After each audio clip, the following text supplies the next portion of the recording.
नमस्कार दोस्तों, the Sandeep Yadav show में आपका फिर से स्वागत है। दोस्तों, आज हम जिस व्यक्तित्व से बात करने वाले हैं उन्होंने अपने मंच साझा किए हैं हिंदी साहित्य के कुछ ऐसे कवि जिनकी कविताएं आज भी बच्चे अपनी किताबों में पढ़ते हैं। जी हाँ, बात करने जा रहा हूँ शिव मंगल सिंह सुमन और श्री कृष्ण सरल जैसे बड़े व्यक्तित्व, बड़े कवियों के साथ वे अपना मंच साझा कर चुके हैं। मैं बात करने जा रहा हूँ शरद जोशी शलभ। वे धार जिले के साहित्य परिषद, अखिल भारतीय साहित्य परिषद के जिला अध्यक्ष हैं।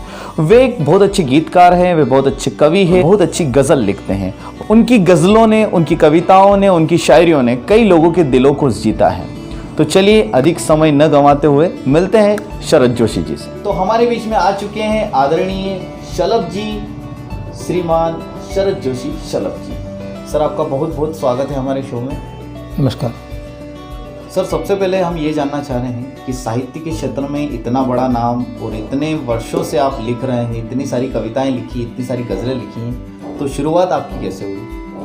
मैं जब कॉलेज में पढ़ता था, मुझे गाने का शुरू से शौक है। पहले मैं फिल्मी गीत गाया करता था जी। संयोगवश सन 1970 में धार के कवि थे श्री महेश राजा। महेश राजा, उनके ठीक पड़ोस में मैं रहता था। अच्छा। और जब भी उनके कोई कार्यक्रम होता था वो मुझे उसमें बुला लेते थे जी। और उनके यहाँ पे बड़े बड़े कवि आए, बाल कवि बैरागी तक उनके कमरे में आ चुके। वहाँ पर उन्होंने काव्य पाठ किया और वो हमेशा दीपावली के बाद भाई दूज पर वो एक सरस्वती पूजन किया करते थे। और उस पूजन के कार्यक्रम में वो नगर के भी कवियों को बुलाते थे, नगर के प्रतिष्ठित नागरिकों को बुलाते थे और मुझे भी, पास में रहता था, मुझे भी बुलाते लेते थे। मेरे स्वर से, मेरी आवाज़ से बड़े प्रभावित थे वो। अच्छा। और वो कहते थे कि मेरे पड़ोस में लड़का जो रहता है, कॉलेज में पढ़ता है, लेकिन उसका स्वर बहुत बढ़िया है। इस कारण से मुझसे वो एक गीत ज़रूर सुनवाते थे। जी जी। एक गीत में गाता ही था। और अचानक एक दिन उन्होंने मुझसे ये कहा कि फिल्मी गीत गाने के बजाय जी हम स्वयं अपने गीत लिखकर उसे गाएं, जी जी। उसका आनंद, उसका मजा कुछ और ही होता है। बिल्कुल बिल्कुल। इसलिए वो उनका वाक्य मेरा प्रेरणा स्रोत बना और फिर मैं काव्य सृजन की ओर प्रवृत्त हुआ, जी जी, कविता लिखने लगा। जी जी। आपने शिव मंगल सिंह सुमन, जो कि हिंदी साहित्य के एक बहुत बड़े नाम है, उनके साथ भी काव्य पाठ किया है क्या? शिव मंगल जी सुमन हिंदी साहित्य आकाश के मूर्धन्य साहित्यकार। अच्छा।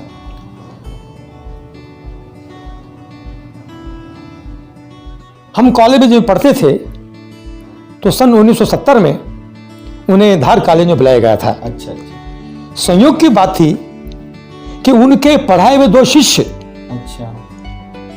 डॉक्टर गजानन जी शर्मा और संपूर्णानंद शास्त्री जी, उसी कॉलेज में हमको पढ़ाते थे। अच्छा अच्छा। मुझे बड़ा सुंदर सा लगा कि उनका आगमन जब यहाँ हुआ तो उनका रोली कुमकुम से उनका स्वागत किया गया जी। विद्यालय की छात्राओं के द्वारा। और मंच पर जो अपना वक्तव्य वो दे रहे थे तो देते थे तो उन्हें याद किया, विद्यार्थी तो विद्यार्थी होता है। तो डॉक्टर गजानन शर्मा का नाम पुकारा और बोले वो, गजानन कहाँ है, संपूर्णानंद कहाँ है? तो डॉक्टर गजानन शर्मा साहब ने कहा, मैं पब्लिक में बैठा हूं सर। उनको सुनने के लिए वो पब्लिक के बीच में बैठ गए थे। अच्छा अच्छा अच्छा। कितना सुंदर वक्तव्य उनका होता था। जी। मैंने भी उनको सुना है। योग की बात है कि उज्जैन में कालिदास समारोह मनाया जाता है। कालिदास समारोह। उस कालिदास समारोह के अवसर पर वहां एक कवि सम्मेलन होता था। उसमें उज्जैन के कवि थे मोहन सोनी। मोहन सोनी। उज्जैन के एक मालवी कवि थे भावसार बा। भावसार बा। उज्जैन के पास तराना के कवि थे सुल्तान मामा। जी। उज्जैन कवि थे हरीश निगम। और ये कवि मालवा के कवि होने के कारण से मालवी बोली में काव्य पाठ करते थे। और कालिदास स्मृति समारोह में इस कवि सम्मेलन उनको बुलाया गया था। संयोग की बात है कि मैं वहाँ गया था, मोहन सोनी के साथ मैं काव्य पाठ कर चुका था। तो मैं योग से वहाँ आगे चला गया था कि काव्य समारोह अपन देखते हैं। तो उसमें मोहन सोनी ने मेरे को कहा कि बेटा तू भी इस मंच पर आ जा। संयोग की बात है कि उस समय कार्यक्रम की अध्यक्षता, क्योंकि वो कुलपति थे शिवमंगल सुमन जी, उनकी हमको जो डिग्री मिली हुई है BA MA की, उस पर शिवमंगल सुमन जी के हस्ताक्षर हैं।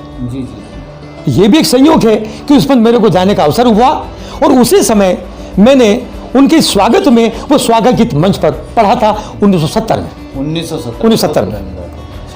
तो उस समय ये संयोग बना शिवमंगल सुमन साहब के सानिध्य में मुझे काव्य पाठ करने का, उनके स्वागत में स्वागत गीत पढ़ने का। जी, बहुत गर्व की बात है हम सबके लिए।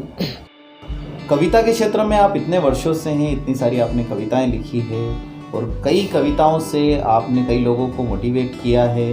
कई कविताएं सुनकर जो युवा थे वो उनके दिलों में प्यार बढ़ गया, उनके दिलों में आपने जो है अपनी कविताओं से जगह बना ली। जैसा कि आपने एक वाक्य सुनाया था, तो आपकी वो कौन सी कविता है जिससे आपको प्रसिद्धि मिली और आपकी शुरुआत हुई? मैं वो कुछ पंक्तियां उसके बताने का प्रयास करता हूँ। भारत भूमि वीर प्रसूता, वीरों को पैदा करती, बलिदानी पुरुषों की गाथाओं से भरी सदा धरती। भारत भूमि वीर प्रसूता, वीरों को पैदा करती, बलिदानी पुरुषों की गाथाओं से भरी सदा धरती। इसी देश की पुण्य भूमि पर बसा हुआ छोटा सा ग्राम, राज वहाँ था बख्तावर का, अमझेरा है इसका नाम। राज वहाँ था बख्तावर का, अमझेरा है इसका नाम। तो कर्मनिष्ठ और धर्मनिष्ठ था, कर्मनिष्ठ था, कर्मनिष्ठ और धर्मनिष्ठ था, राजा गुणी और विद्वान, शौर्य भरा रग रग में उसकी, था वह बहुत बड़ा बलवान। शौर्य भरा रग रग में उसकी, था वह बहुत बड़ा बलवान। याद अभी तक हम सबको है 1857, समय नहीं था सुनने का तब गीत सुहाने मन भावन। समय नहीं था सुनने का तब गीत सुहाने मन भावन। तो अत्याचारी अंग्रेजों से देश की जनता तड़प उठी, देश के कोने कोने में ज्वाला क्रांति की भड़क उठी, देश के कोने कोने में ज्वाला क्रांति की भड़क उठी। तो राज हटाओ अंग्रेजों का, राज हटाओ अंग्रेजों का, जन जन में आक्रोश भरा, आजादी पा लेने का अतुलित तन मन में जोश भरा, आजादी पा लेने का अतुलित तन मन में जोश भरा। तो शूरों की हुंकारों से जब, शूरों की हुंकारों से जब गूंज उठा था सारा देश, क्रांति युद्ध में कूद पड़ा तब अमझेरा का वीर नरेश। क्रांति युद्ध में कूद पड़ा तब अमझेरा का वीर नरेश। तो सोचा उसने नष्ट करूंगा, सोचा उसने नष्ट करूंगा अंग्रेजों की हर टोली, मार भगाऊं अंग्रेजों को, खेलूंगा खूनी होली। मार भगाऊं अंग्रेजों को, खेलूंगा खूनी होली। तो बजी कूच की रणभेरी, बजी कूच की रणभेरी, कण कण धरती का डोल उठा, हर हर बम कहता राणा का सिंहासन भी बोल उठा, हर हर बम कहता राणा का सिंहासन भी बोल उठा। तो बख्तावर ने भोपावर में जाकर के यो दी हुंकार, बख्तावर में भोपावर में अंग्रेजों की छावनी थी, अच्छा अच्छा। तो उसको नष्ट करने के लिए वहां गए थे वो। अच्छा। तो बख्तावर ने भोपावर में जाकर के यूं दी हुंकार, तुम ये छावनी तुरंत हटाओ, अंग्रेजों को दी ललकार। तुम ये छावनी तुरंत हटाओ, अंग्रेजों को दी ललकार। उसी समय अंग्रेजों ने बख्तावर वध करना ठाना, उसी समय अंग्रेजों ने बख्तावर वध करना ठाना। और फिरंगियों ने देशभक्त को निज पथ का कांटा जाना। अंग्रेजों ने देशभक्त को निज पथ का कांटा जाना। तो हुआ हुक्म फांसी का राणा, हुआ हुक्म फांसी का राणा, किंचित भी न घबराया, चूम लिया फांसी का फंदा, उसने नवजीवन पाया। चूम लिया फांसी का फंदा, उसने नवजीवन पाया। तो जीवन के अंतिम क्षण भी मुखमंडल तनिक न मुरझाया। उनमें से एक उनके साथी ने उनको धोखा दिया था। अच्छा अच्छा। तो जीवन के अंतिम क्षण भी मुखमंडल तनिक न मुरझाया। था अफसोस मगर या मन में अपनों से धोखा खाया। था अफसोस मगर या मन में अपनों से धोखा खाया। तो अमर शहीद बना बख्तावर, अमर शहीद बना बख्तावर, वीर शिरोमणि कहलाया। अमर शहीद बना बख्तावर, वीर शिरोमणि कहलाया। मातृभूमि हित शीश कटाकर अमर नाम उसने पाया। मातृभूमि हित शीश कटाकर अमर नाम उसने पाया। तो उस वीर पुत्र से वीर बने हम, उस वीर पुत्र से वीर बने हम, धीर बने रणधीर बने। उस वीर पुत्र से वीर बने हम, धीर बने रणधीर बने। इस मातृभूमि के सेवक हैं, भारत माता की पीर हरे। इस जन्मभूमि के सेवक हैं, भारत माता की पीर हैं। तो भारत का बच्चा बच्चा, भारत का बच्चा बच्चा, बख्तावर सा बलवान बने। भारत का बच्चा बच्चा, बख्तावर सा बलवान बने। कर्म करें सब ऐसे शलभ हम, जिससे देश महान बने। कर्म करें सब ऐसे शलभ हम, जिससे देश महान बने। जिससे देश महान बने, जिससे देश महान बने। बहुत खूब सर, बहुत शानदार कविता आपकी। और वाकई में ऐसी कविताएं जो होती है वो बच्चों से लगाकर बूढ़े तक खून उनका खोल जाता है जब आपकी इस प्रकार की कविताएं सुनते हैं। वाकई में बख्तावर के पूरे जीवन को आपने जो कविता में पुरोया है वो वाकई में सबके लिए, हम सबके लिए गर्व की बात है। और बहुत बहुत धन्यवाद कहना चाहूँगा इस कविता के लिए सर आपको। इस कविता के विषय में एक बात मैं और कहना चाहूँगा जी, कि परम श्रद्धेय आदरणीय स्वर्गीय श्री कृष्ण सरल को हमने एक बार आमंत्रित किया था जी, अमझेरा में एक गैदरिंग के कार्यक्रम पे। तो मंच पर वो उनकी मुख्य अतिथि में कार्यक्रम हुआ जी। मैं उसी विद्यालय में कार्यरत था। और जब ऐसा उनके स्वागत में मैंने स्वागत गीत गाया। स्वागत गीत गाने के पश्चात मुझे संचालक महोदय का यह आदेश हुआ कि आप अमर शहीद महाराणा बख्तावर सिंह की रचना सुनाइए।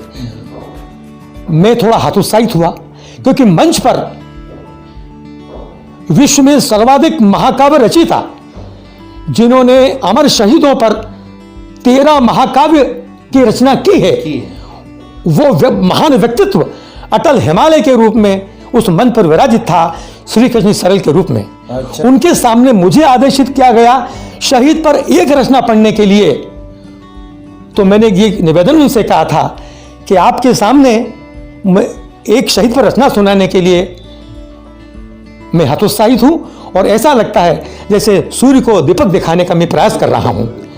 सरल जी ने उसी समय कहा था, नहीं नहीं आप पढ़िए, मुझे बहुत प्रसन्नता होगी कि शहीद पर काव्य पाठ करने वाला इस अमझेरा नगर में भी कोई व्यक्ति है। जी बिल्कुल बिल्कुल बिल्कुल। तो मैंने इस रचना का पाठ सरल जी के सम्मुख भी किया था। जी, हम जानना चाह रहे हैं कि अखिल भारतीय साहित्य परिषद के आप जिला अध्यक्ष हैं, तो अखिल भारतीय साहित्य परिषद के बारे में बताएं सर। प्रारंभ में जब मैं धारा नगरी में निवास करने लगा, प्रारंभ में एक संस्थाएं चलती है मध्य प्रदेश लेखक संघ, मध्य प्रदेश लेखक संघ, उसके अंदर मैं सदस्य बना, वहाँ काव्य पाठ करता रहा। उसके बाद धार में फिर एक संस्था बनी, धार साहित्य मंच, धार साहित्य मंच, हाँ, उसका मैं सचिव रहा और कहना चाहिए कि उसका स्थायी संचालक रहा। अच्छा अच्छा, वो संस्था चलाते चलाते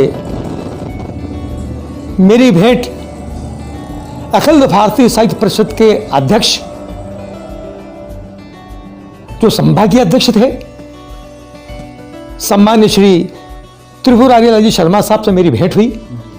उन्हें एक व्यक्ति जो धार साहित्य मंच के संस्थापक थे, जी उन्हें वो धार में लेकर के आए, जी जी, क्योंकि अखिल भारतीय परिषद के जो अध्यक्ष हैं वो धार में भी किसी अध्यक्ष की नियुक्ति करना चाहते थे जी, कि अखिल भारतीय परिषद का कोई अध्यक्ष हो।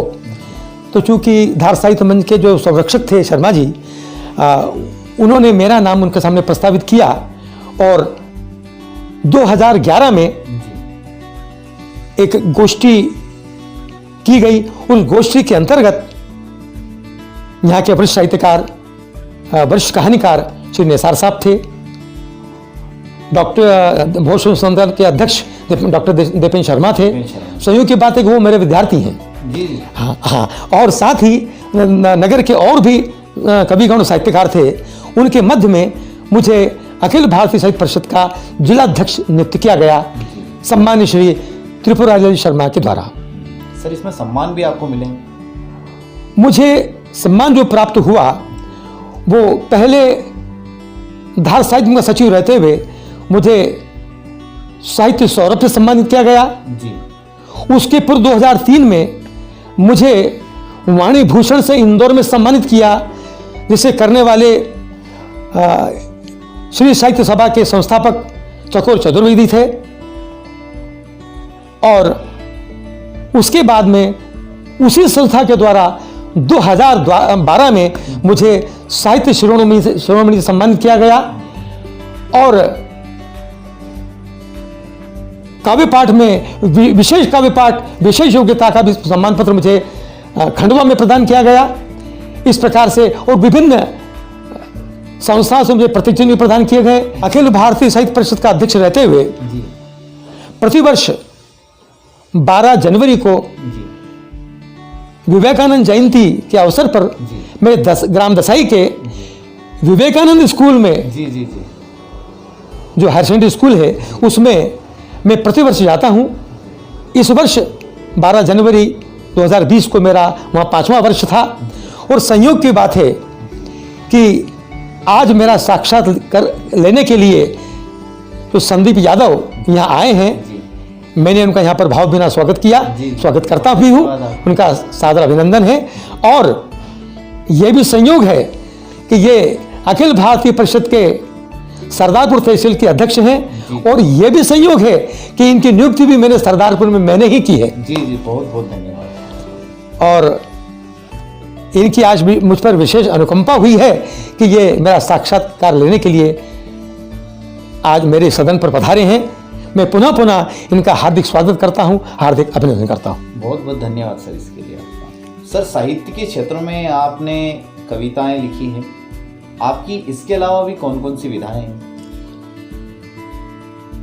कविता का स्वरूप तो मैंने बख्तावर सिंह की कविता के रूप में तुम्हारे सामने प्रस्तुत कर दिया है। जी, गीत और गजल भी मेरी विधा है, उसके ऊपर भी मैं अपनी कलम चलाता हूँ। तो हमारे श्रोताओं को आप कोई गीत या कोई गजल सुनाना चाहें तो? गीत के रूप में एक रचना का एक बंद में सुना देता हूँ। जी स्वागत। देशभक्ति के गीत सदा ही मैं तो गाया करता हूँ, देशभक्ति के गीत सदा ही मैं तो गाया करता हूँ, राष्ट्रभक्ति के भाव सदा ही मैं तो जगाया करता हूँ।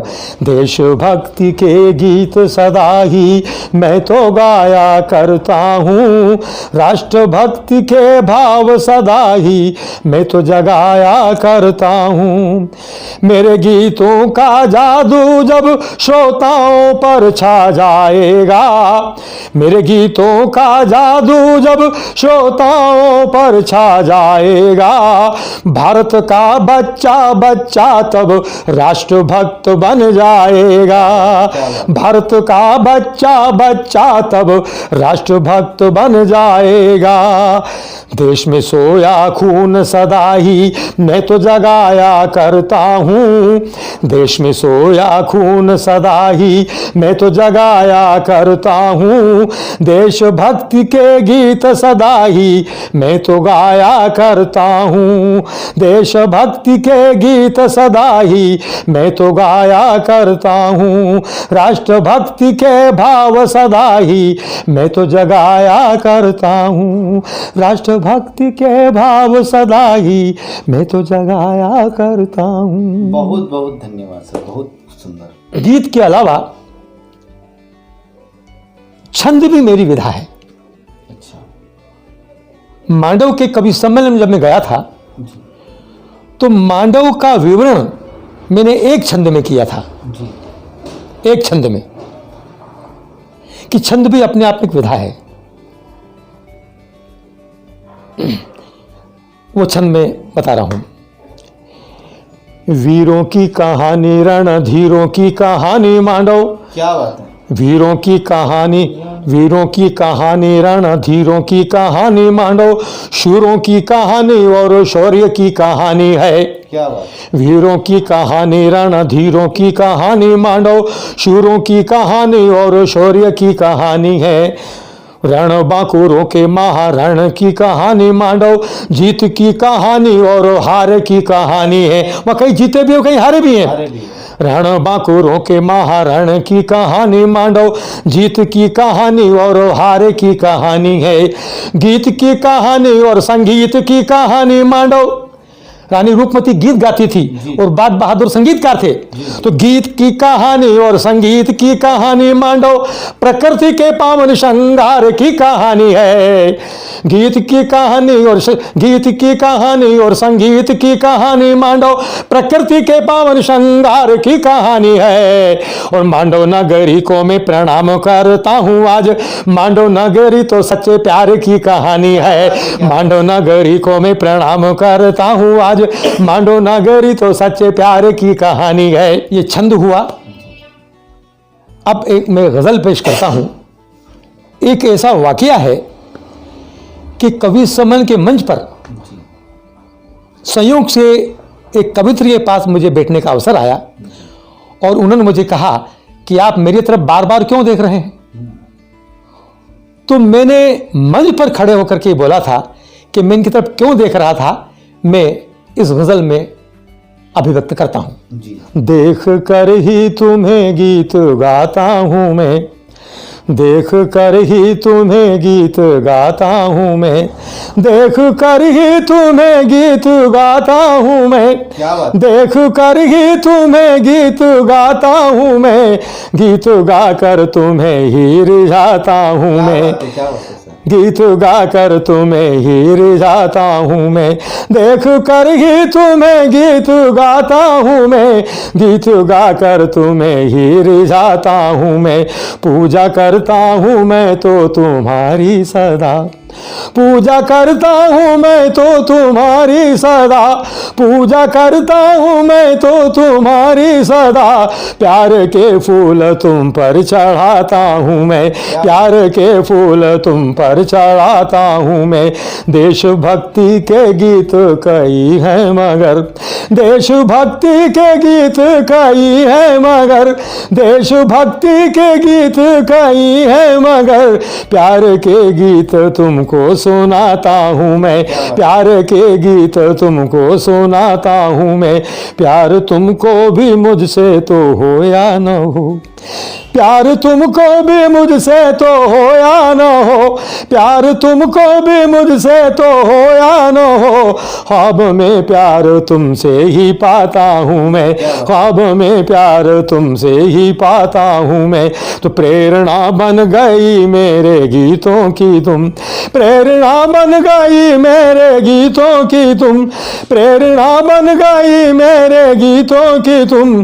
गीत गाकर तुम्हें ही लुभाता हूँ मैं, गीत गाकर तुम्हें ही लुभाता हूँ मैं। बहुत खूब सर, बहुत खूब। सर हम जानने चाह रहे हैं कि साहित्य के क्षेत्र में आज का युवा जो है वो कहीं ना कहीं मोबाइल में उलझ गया, इंटरनेट में उलझ चुका है, तो ऐसा क्या किया जाए कि युवा वर्ग जो है साहित्य की ओर मुड़े?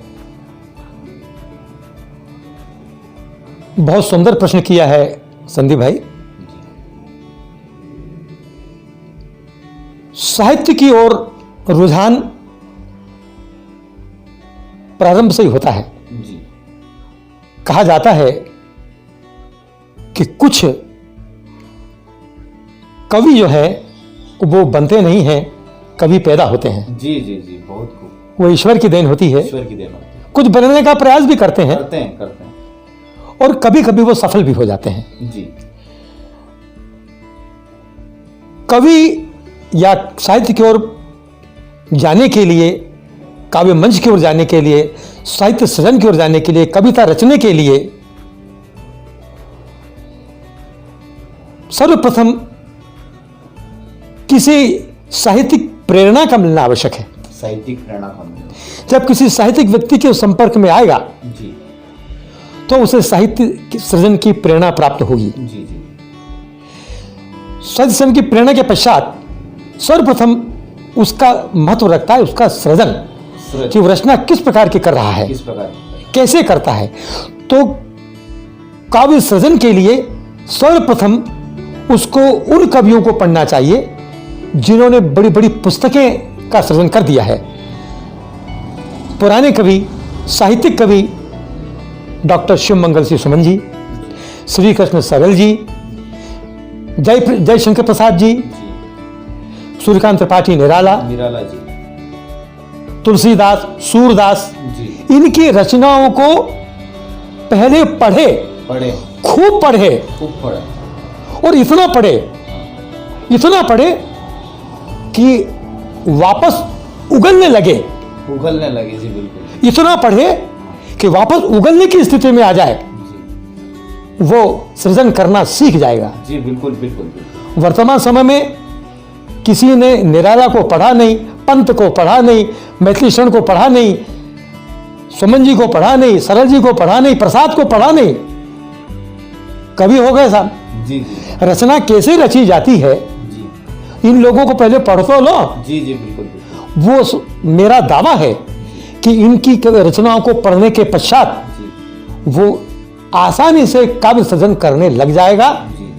और इसके लिए आवश्यक है कि वो साहित्यिक रुचि को बनाए रखे, साहित्यकार लोगों के संपर्क में रहे, तो निरंतरता रहने के कारण से वो साहित्य सृजन करने लगेगा, साहित्य को प्रभुत्व होगा, और साहित्य के क्षेत्र में उसका नाम रोशन होगा, वो नवयुग आगे बढ़ेगा, और नवोदित कवि से चल करके वो श्रेष्ठ कवि की ओर अग्रसर हो जाएगा। अच्छा सुझाव दिया आपने, और आपकी कविताओं से, आपकी गजलों से, आपके गीतों से हमारे सभी दर्शकों और जितने भी लोग आपको देख रहे हैं उन सभी का आपने मनोरंजन किया है। और इसी प्रकार की जो कविताएं हैं हम चाहते हैं कि आप सभी युवाओं तक फैलाएं, और आपकी कविताओं से लोग प्रभावित हों।